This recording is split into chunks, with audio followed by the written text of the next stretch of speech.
Remember, my excellent drivers, you are responsible for the safe use of your vehicle and abiding by the state or territory rules that you are driving in, and that, of course, includes mobile phone usage.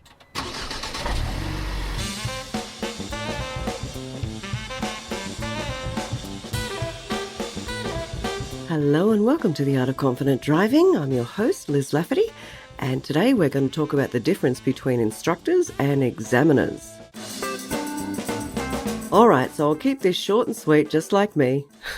What is the difference between an examiner and an instructor?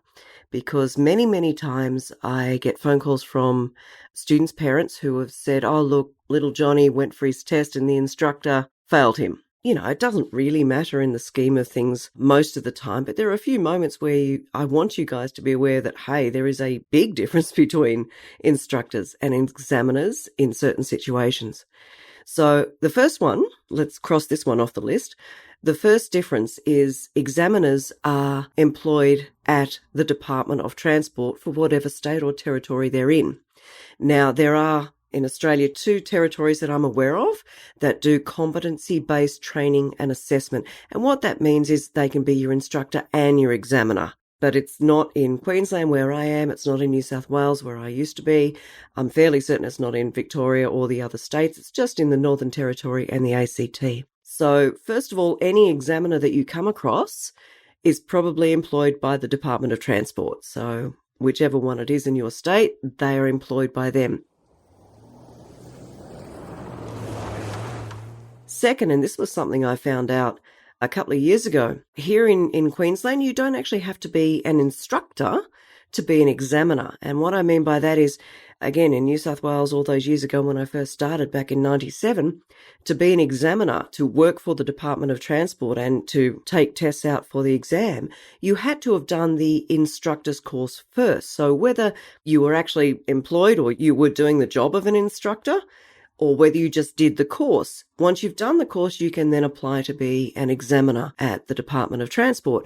But up here in Queensland, I found out that no, that's not a requirement. Now, you're probably going, oh, that's a bit strange. Why wouldn't somebody at least do the instructor's course? Yes, I wondered that myself.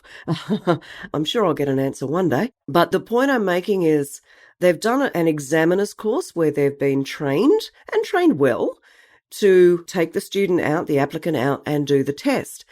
But it's their ability to describe situations, and especially when they're new examiners, that's the part I struggle with. So I had a test fail about a month ago. Yes, I know it does happen. It is rare for me to have a test fail.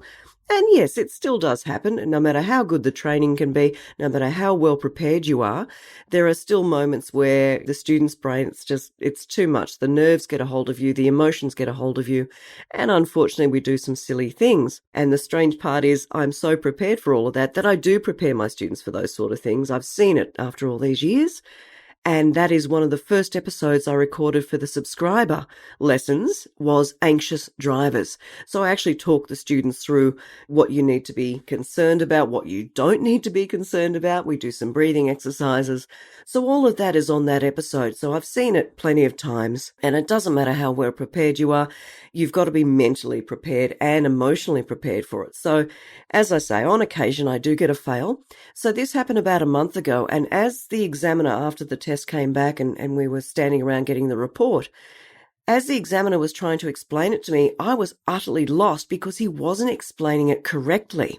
He wasn't using precision of language, which I'm very big on because I don't want my students to be confused. I need them knowing exactly what should be done.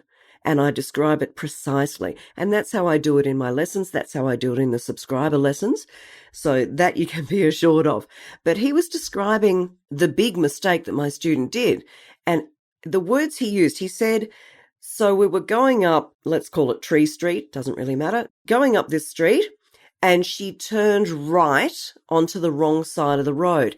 Now, turned right, does that mean she turned a corner? Does that mean she swerved? Does that mean she was on a bend? You know what I mean? So I was a bit confused because where he was describing, there was no right turn. And he just kept saying the same thing over and over. He wasn't describing it any better. So I guess that's what I'm looking for is the difference between an examiner and an instructor. An instructor should be able to clearly say, as we were approaching a bend to the right, the student unfortunately decided to swerve to the wrong side of the road, causing me to have to grab the wheel to pull the wheel back to get the car to the correct side of the road again. So you're seeing the difference now, right? It's only a small thing, but again, I don't like confusion. I like knowing clearly what is going on. So that's one of the other things that, yes, they've done the examiner's course, but it's not the instructor's course. There is a difference. The third thing that is different between an examiner and an instructor, examiners work for the government, the state government. Therefore, they get holiday pay, they get sick pay, they get RDOs, rostered days off.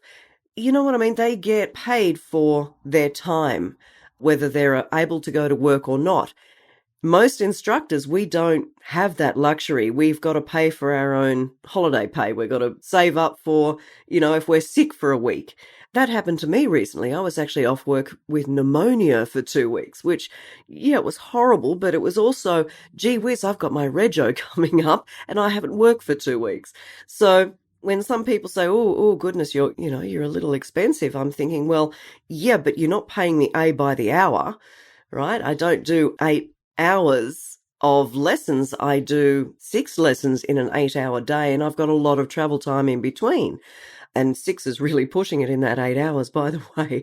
So I guess that's the point I want everybody to be aware of, is most of us are self-employed. We're sole traders. Even if we work for a bigger driving school, they don't offer holiday pay or sick pay or anything like that. And super, my goodness, a lot of instructors I know personally, and I'm one of them, we haven't put anything on our super in many, many years.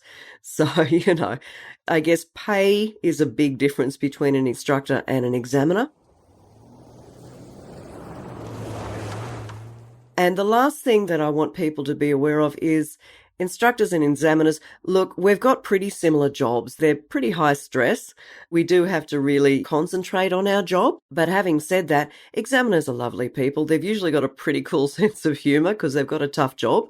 And they're quite approachable. I know everybody thinks, oh, it's an examiner, I'm scared. You shouldn't be scared. They're just a human doing their job. So if you want to know something about the test, go and ask them. If you're not certain what they've said to you, ask them to say it a different way so that you do understand. And again, it's communication, guys. If you're not certain what an examiner is asking you to do on the test, just ask them again. Get them to clarify. But most examiners are very good at their job. They do want you to pass. And of course, they just want you safe and able to obey the road rules once you've passed the test, which is what everybody wants. So look, don't worry about examiners so much, really. They're just there to do a job. You're there to do your job, which is, of course, drive safely. And next time you see an examiner, don't be so worried about them, okay? And when you see an instructor, give us a wave because we like to have a nice smiley face somewhere nearby. Now, I did do an episode on driving test tips. I've done part 1. Part 2 will be coming soonish. So go ahead, take a listen to that if you're heading for your test soon. But otherwise, go on out there, practice your mindful driving, obey the road rules, look around, be courteous and kind to your other road users, and stay safe. I'll see you next time. And my full driving lessons are available on Apple Podcasts and the artofconfidentdriving.com website, where you'll get access to instructional videos. Remember to relax and enjoy the drive. See you next time.